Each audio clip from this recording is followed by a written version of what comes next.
Where did you learn about love?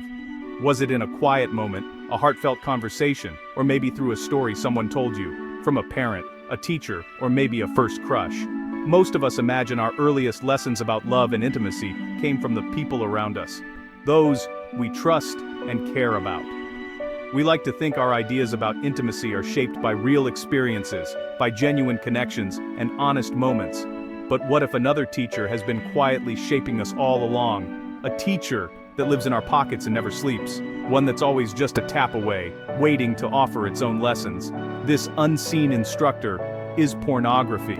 It's not just a website or a video, it's a constant presence, influencing us in ways we rarely acknowledge. It's done more to shape our modern understanding of sex, love, and self-worth than we realize. Its reach is vast, touching nearly every corner of our digital lives. Pornography, a multi-billion-dollar industry built on fantasy, has become the default sex education for millions. It's everywhere, accessible, anonymous, and endlessly available.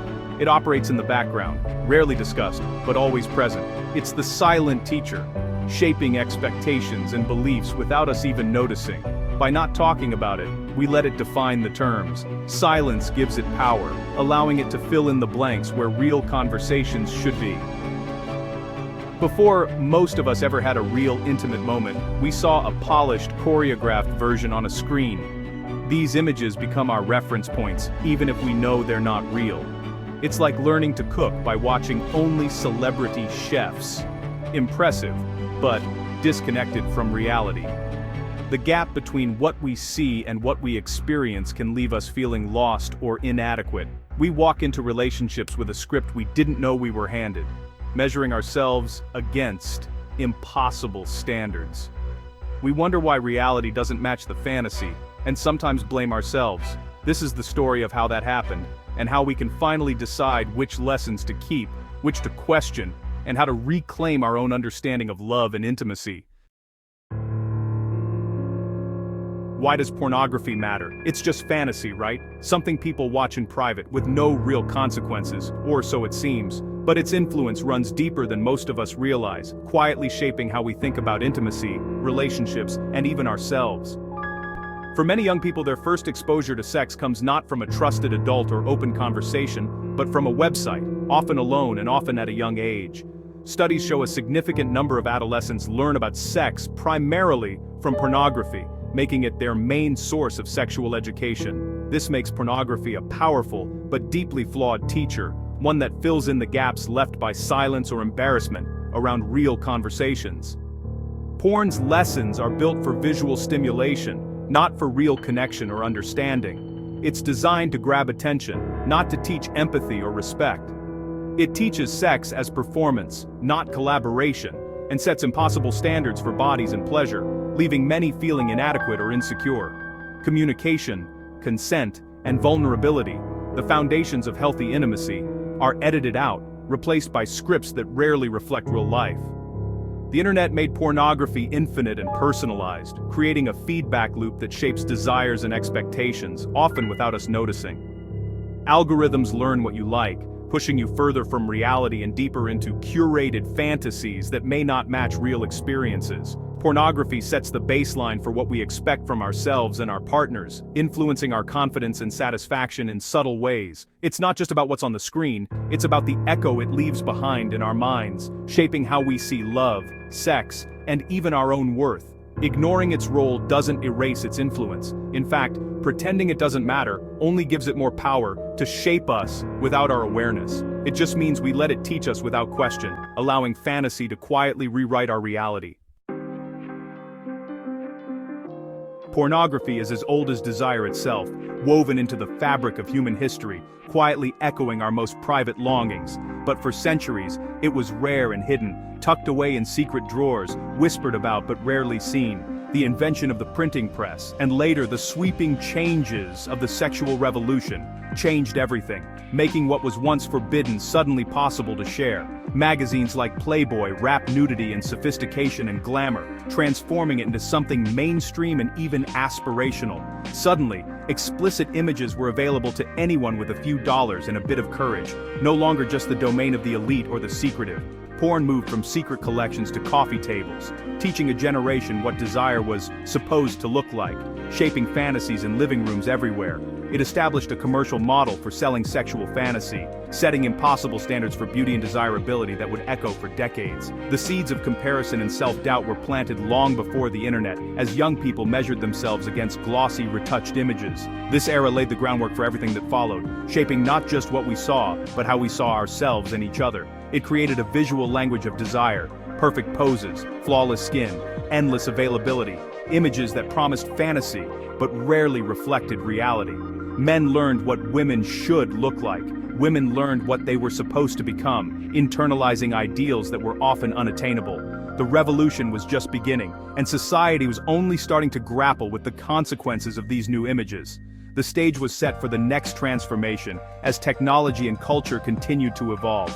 Soon, fantasy would become even more accessible, reaching into every corner of daily life and changing the way we think about intimacy forever. Buying a magazine was public and risky. VHS tapes changed that. Suddenly, you could bring explicit films into your living room, private, repeatable, and personal. Pornography shifted from still images to moving stories, creating new expectations. These films focused on performance, not connection. No awkwardness, no negotiation, just a perfect, repeatable fantasy. The viewer became a passive consumer, judging rather than participating. This habit of observation conditioned us to seek visual perfection over genuine connection. The VCR became a secret classroom, teaching lessons about stamina, performance, and scripted pleasure. It created a shared cultural script for sex, often disconnected from real experience. Technology made fantasy vivid, accessible, and private. The final barrier was about to fall. The internet was coming, and with it, everything would change. If VHS brought porn home, the internet unleashed it. High-speed internet removed every barrier. No more stores, no more shame, just instant, anonymous access. The sheer volume of content exploded, catering to every imaginable niche. Algorithms learned your preferences, shaping desires, and normalizing extremes. With smartphones, porn moved from desktops to pockets, available anywhere, anytime. This constant access can rewire the brain's reward system, making novelty addictive. For some, the search for the next video becomes more compelling than real intimacy. The economics changed too. Free sites made porn as ubiquitous as social media. It became the default sex education for a generation. Always available, always shaping expectations. The floodgates were open, and we're all still swimming in the current. Porn quietly became the teacher we never asked for. Its lessons are everywhere, and they're hard to unlearn. When fantasy replaces real conversation, we see the cost. Pornography becomes a substitute for talking about sex, offering a silent visual guide, but it leaves out the most important parts: communication, consent, and emotional connection. We feel pressure to perform, to look and act like the actors on screen. Sex becomes a test, not a shared experience. Our desires are shaped by repetition, not personal discovery. We introduce ideas to partners without knowing where they came from. The answer, I saw it online, can feel like a digital ghost in the bedroom. The joy of authentic discovery is replaced by a pre-written script. We stop listening to our partners and ourselves, chasing fantasy over reality. The cost is profound and lonely. Pornography holds up a distorted mirror. Bodies are flawless, skin perfect, and everyone fits a narrow ideal. Over time, our sense of reality warps. We judge ourselves and our partners against impossible standards. The normal imperfections of real bodies start to look like flaws. The Coolidge effect, endless novelty, makes real partners seem less exciting. Porn teaches us to focus on the most visually stimulating parts, not the whole person. Sex becomes a highlight reel, all peak performance, no tenderness or awkwardness. Real intimacy can feel boring by comparison, leading to a chase for novelty that real relationships can't sustain. We internalize the camera's gaze, turning intimacy into anxiety. We become performers, worried about the audience's review. The fantasy becomes the reality we think we should live, and that changes everything. We're more connected than ever, yet struggle with intimacy.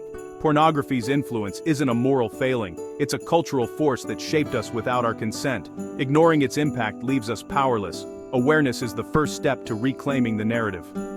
Porn teaches that sex is performance, bodies must be perfect, and novelty trumps intimacy. The industry profits from our dissatisfaction and endless search for fantasy. But our relationships and self-worth pay the price. When we let the screen teach us, we lose the beauty of awkwardness and discovery. We trade real intimacy for a polished, empty fantasy. Reclaiming the narrative means valuing the real over the ideal. This isn't about shame or bans, it's about awareness and choice. We can choose better education, braver conversations, and real, imperfect love. It's time to write our own story.